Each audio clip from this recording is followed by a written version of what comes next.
Hi, this is Kazan Clark. Today I'm going to show you a really easy way to do a DIY makeover on a dollar store canvas.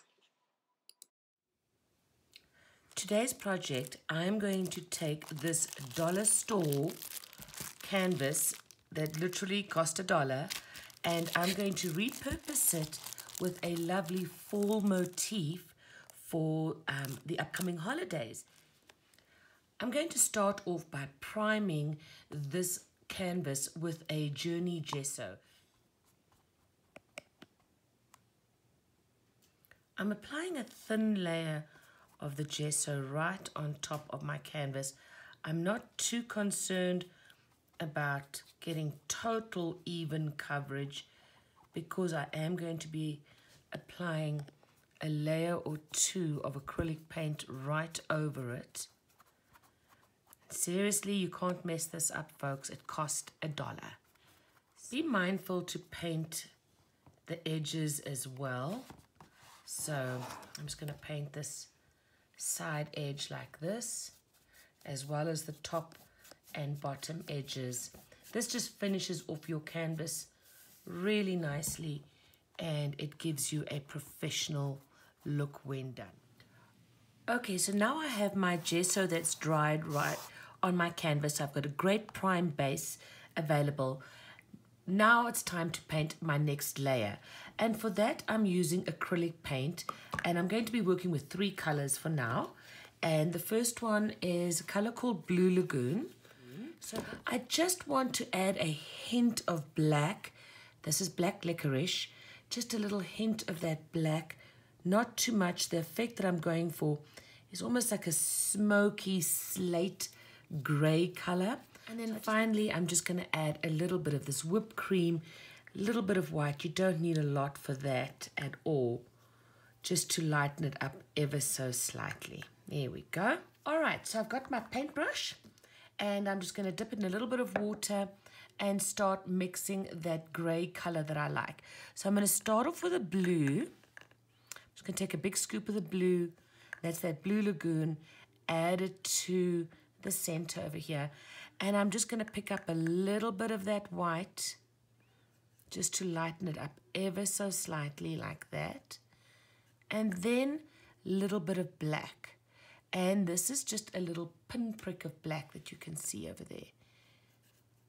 The black goes a long way, so I would definitely add the black like you're seasoning your food.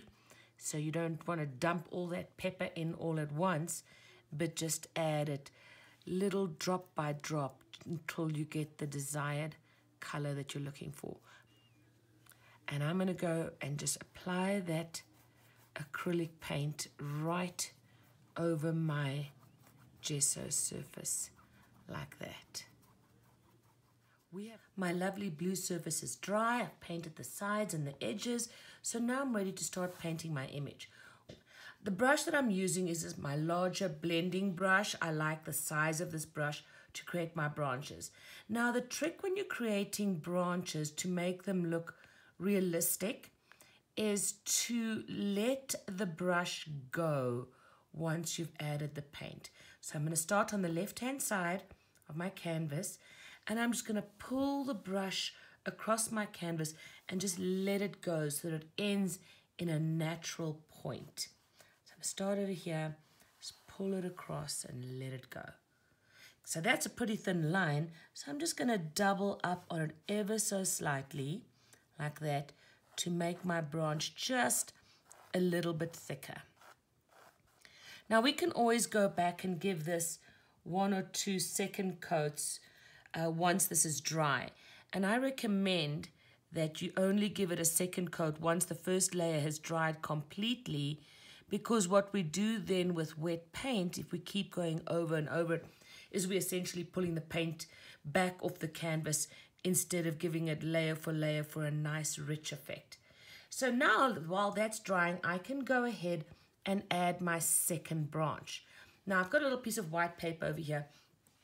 The trick to creating natural looking branches, so if this is branch number 1 as an example, okay, there it is to have the second and third branches organically grow out of this first one.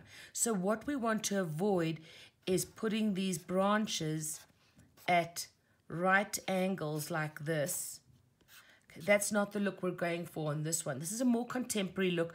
I'm going for a more organic, sort of a classic look. So without doing these right angles, what I'm going to do is I'm just going to rest my paintbrush inside my branch like this. And once again, I'm just going to let it go like that. Just flick my brush and let it go. You'll see that I've created a little V shape over here. And so we're going to continue doing that. We're going to continue creating little V shapes all along our branch like that to create a natural effect, a more organic effect. So there's another little V over there. Don't worry too much if your paint is thin, because once again, once this layer has dried, we're going to add a second coat. You can just keep on creating those little V shapes as you're going along, as many as you want to create the desired effect that you're looking for. There we go. I think I'm going to bring another one down here like that.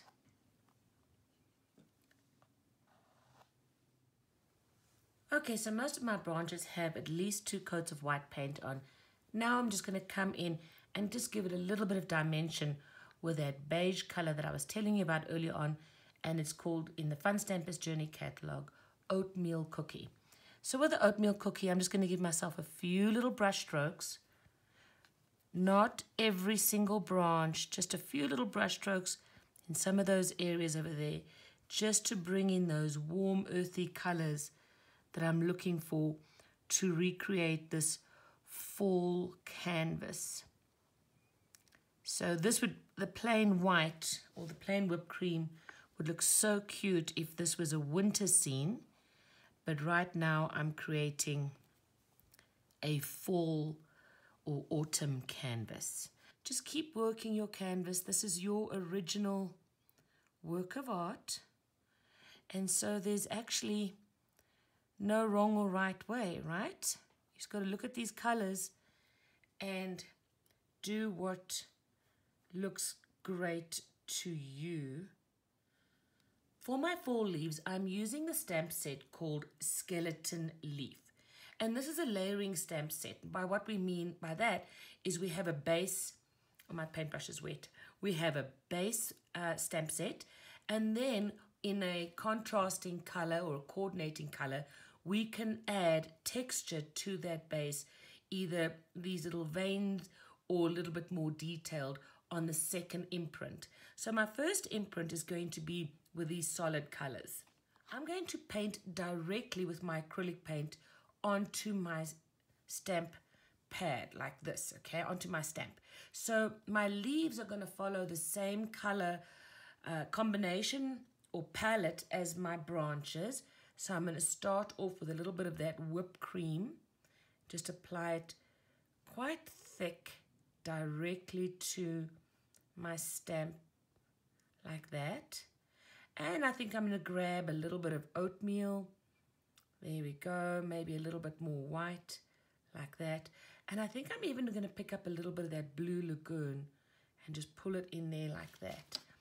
So just for a little bit of variation in that color. There we go. And then stamp this directly onto my canvas.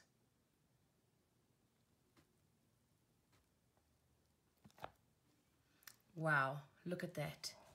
Isn't that beautiful? We can clearly see the different textures of my paint and how I applied it, because it was quite thick on here, and that's giving me gorgeous texture on my canvas. All right, I'm not even going to lift this paint up. Let me add a little bit more, maybe a little bit more white over there. And let's go ahead and maybe a little bit of oatmeal over there. Honestly, there's no rhyme or reason to this. It's whatever rocks your world.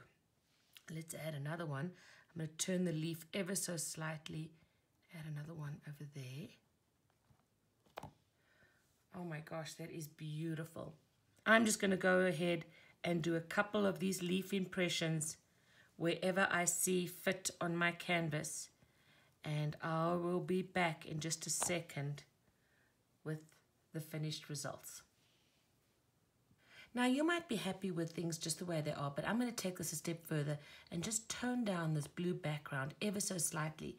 And for that, I'm going to be using the very, very watered down oatmeal cookie. That's this beige color.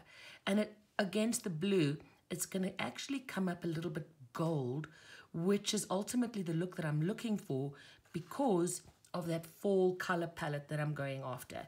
We're just going to literally brush that oatmeal cookie in between my stamped image and my branches. Very, very cash. And the reason why I'm doing this is it's really watered down because I'd like some of that blue background to show through. So I'm not going right to the edges. You can see I've got that blue edge sticking through. I'm just using this oatmeal cookie on some of those solid blue areas like that. I really like the way this has turned out. Now what I'm going to do is I'm just going to add a little bit dimension around my leaves and along my branches just to kind of pop them out just ever so slightly from my background. Now for this I'm using that Blue Lagoon again, and I'm adding just a hint of that black licorice paint, which is the black, and just a hint, pinprick at a time, so that we've got that smoky blue color, that grayish blue color. It's going to be a little bit darker than our background, but I'm just going to use it as an accent to really pop those leaves and branches out.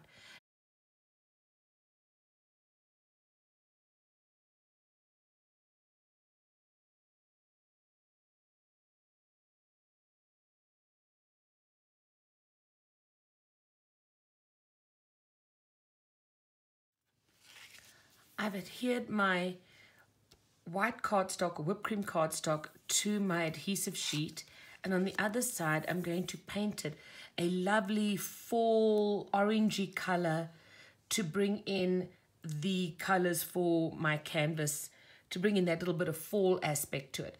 The two colors that I'm basically going to be using is Pineapple Smoothie, which is this lighter yellow over here, and I'm also going to be using the Citrus Cooler, which is the darker orange over there. And I've also got my whipped cream cardstock ready to go. Now, we don't want the paper to warp too much. It's just regular cardstock. So I'm definitely not going to be adding too much water to it. I'm just going to play around. I'm looking for a soft orangey color like that. Maybe with a little bit of white added to it. Just something soft and pretty to bring out that fall. And then just a thin layer on top of my whipped cream cardstock like that. While we're letting this painted orangey cardstock dry, I want to add a little bit of this beautiful Citrus Cooler Pineapple Smoothie mix into my leaves and branches, so that we're going to create repetition. So when we have the lovely hello over here, we're going to pick up some of this color, bring it into my canvas for repetition and interest, and of course balance. So let's grab some of this paint. And once again, we don't want to look that it was too much effort was involved. So we're just going to add one or two little brush strokes to some of the elements on our canvas like this, just to pick up on some of that lovely orange when we bring it in a little bit later. Alrighty, here we go, guys. I've gone ahead and cut out my hello from my painted cardstock. Remember, we have that adhesive backing on the back, so we simply just have to separate that last little adhesive strip like this, and we can adhere our hello to our canvas. There we go, pull that all off. It's super duper duper sticky, so I'm just going to go ahead and position it where I'd like it, like that, and gently press it down. We can see how beautifully this orange ties in with our leaf, the little bit of orange that we added to our leaf. Okay, so I cut out the word fall from brown cardstock using the steel rule die called Journey Serifs. And so I'm just going to adhere that to my canvas. Before I do that, I just want to once again bring in a little bit of this dark brown into my canvas for repetition. So I just took a little bit of that black licorice paint, added it to my oatmeal cookie paint, and once again just adding a few little brush strokes for just that little bit of pop in some of those little nooks and crannies like that. Not too much. All I'm trying to do is create a little bit of repetition and balance on my canvas like that. And here we have the finished result. Super easy, not much talent is needed. Those stamps really help if you're not comfortable drawing the leaves shapes yourselves. A couple of die cuts, and I have a custom made canvas from a $1 item that I bought at the dollar store. Thanks for joining me, guys. It was a pleasure spending the afternoon with you. If you need any information on the products that I used, they will be available on my website, KazanClark.com. Have a great day.